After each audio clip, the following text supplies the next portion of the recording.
नमस्कार। ए सप्ताह तीक्ष्ण दृष्टिर प्रमुख खबर को स्वागत।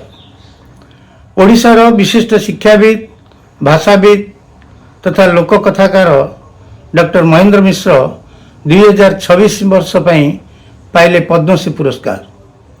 ओडिशा प्रशासनिक सेवा परीक्षा रे प्रथम स्थान अधिकार करथिबा बुबुन साहू को लोकसभा भवन ठारे मुख्यमंत्री मोहन माझी संबर्धित करथिले। शीर्ष 10 जन भितर 4 जन महिला थिले।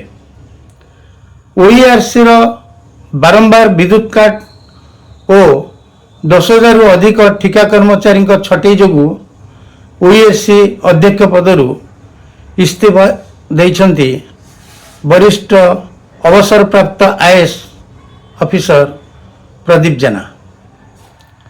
पेट्रोल रो अभाव थिया बेले पारादीप बंदर निषिद्धांचल पेट्रोल पाइप फाटी हजार हजार लिटर पेट्रोल माटी मिशुची।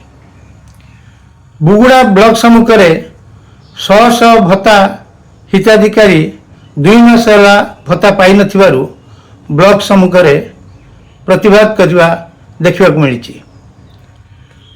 ओडिशा पुलिस को अपराधी विरुद्ध रे जीरो टॉलरेंस नीति अनुसरण करने निर्देश देइछंती राज्य पुलिस आरक्षी महानिर्देशक वाईवी खुरानिया।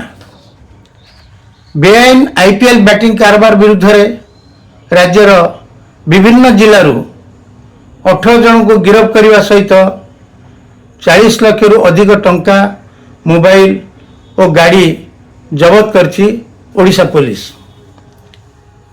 टाटा स्टील और ओडिशा सरकार का विज्ञान प्रजुक्ति विद्या विभाग अधीनस्थ पठाणी सामंत प्लानेटोरियम ठारे 30 जन छात्र छात्री को ईश्वर गस्त करने मनोनीत करा जायथिला। यह विज्ञान प्रजुक्ति मंत्री कृष्णचंद्र पात्र पताका देखाई शुभारंभ करथिले। युक्त 2 छात्र छात्री माने जून 1 तारिख रु 12 तारिख मध्य 200 टंका डिपोजिट करी सेमानकर मार्क चेकिंग करने फॉर्म आवेदन करें। राज्य में पेट्रोल डीजल 10 दिन रे 4 थर वृद्धि पाइबारु यार प्रतिवाद रे विभिन्न दल पक्षर विक्षोभ प्रदर्शनी करा जायछि। पारादीप ढिंकिया ठारे जिंदल स्टील प्लांट रो भित्तिप्रस्तर स्थापन कले मुख्यमंत्री।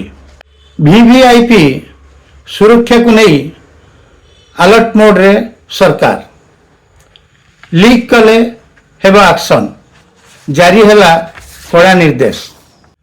वीके पांड्यान को पूरी सक्रिय भूमिका रे फेराई आनिबा को बीजेडी दल भितर चली आलोचना को कड़ा भाषा रे टार्गेट कले सिमई मिश्र। से कहते बीजेडी देश रे एमिति एक दल जोटी सभापति ठारू आरंभ करी चाटुकार पर्यंत निज राज्यर नेता को पछरे पकाई अन्य राज्य आमदानी होई आसीथिबा नेता को सर्वेसर्वा करने पछौना।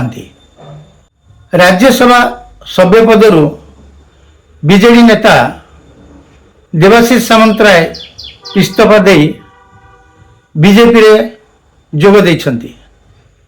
से मध्य कहछंती बीजेडी दल रे कहीं बापा माँ नांती।